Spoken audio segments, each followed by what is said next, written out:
All right, here's some big news that nobody's talking about, and it's terrifying that they're not. Millions of bees have died this year. It's, quote, the worst bee loss in recorded history, one beekeeper says. So as we're going to get to, this could lead to a collapse of our food system. That's great. Let's add another thing to the list of problems that will eventually destroy us that nobody's doing anything about. The U.S. beekeeping industry is in crisis over the shocking and unexplained deaths of hundreds of millions of bees over the last 8 months. 8 months. It's an unfolding disaster for the industry. Blake Shook, one of the nation's top beekeepers, has found tens of thousands of dead insects at his businesses.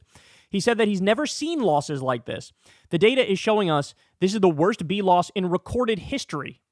Shook told CBS Saturday Morning. Shout out to CBS Saturday Morning for actually covering this. Researchers are struggling to understand what's causing the deaths. Juliana Rangel, an entomologist at Texas A&M University, has been studying beehives in her lab. There are a few potential explanations, she said, including changing habitats and weather patterns, but there's no certain answer, she said. Bees play a critical role in U.S. food production. In addition to making honey, they pollinate 75% of the fruits, nuts, and vegetables grown in the U.S. 75%. That's $15 billion worth of crops. Shook said the current losses are unsustainable. Quote, if this is a multi-year thing, it'll change the way we consume food in the United States. If we lose 80% of our bees every year, the industry cannot survive. 80% of the bees are lost? What the fuck? Which means we cannot pollinate at the scale we need to produce food in the United States. One example is almonds. With honeybees pollinating them, almond trees produce 2,000 or 3,000 pounds of almonds per acre. Without that pollination, almond trees produce only 200 pounds of nuts per acre. There is no almond crop without honeybees, Shook said. One of Shook's businesses focuses on rebuilding dead hives. He's receiving an alarming number of those hives, he said, from commercial operations across the country. Beekeeping groups say 25% of those commercial operations may be put out of business by year's end.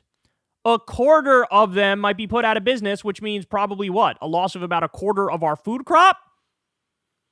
I got a call from a friend who had 20,000 beehives at the start of the winter, and he's at less than 1,000. He said, this is it. I'm done. I've had far too many of those calls in the last few weeks. Shook said, it's not just a beekeeper issue. This is a national food security issue. It's not just a food security issue. It is literally a national security issue. What are we going to do? Not fucking be able to feed our people? By the way, it's a wonderful, wonderful time to piss off literally every single ally we have because you're warmongering or trying to tariff them. Really great time where we have a crisis brewing here that he probably doesn't know fucking dick about, right? So we got that going on, and shit, yeah, piss off Canada, piss off the EU, piss off everybody, piss off anybody who could help us through a crisis if it were to come about. Like, what the fuck are we doing? What are we doing?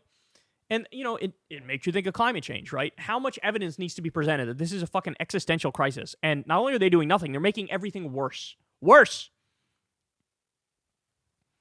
Anyway, really awesome stuff that we lost 80% of our bees, which we need to grow our food, which there's very few people talking about, and you have to hear it from an asshole YouTuber with a loud mouth. Don't worry, everything's cool. Everything's stable. Everything's functioning. The future looks bright. Don't worry, we'll find a way through this. Jesus Christ. All right, guys, that's the show, y'all. I love y'all very much. You know the drill. Everybody, please click like, please click subscribe, please click that bell icon so you get a notification every time a video drops.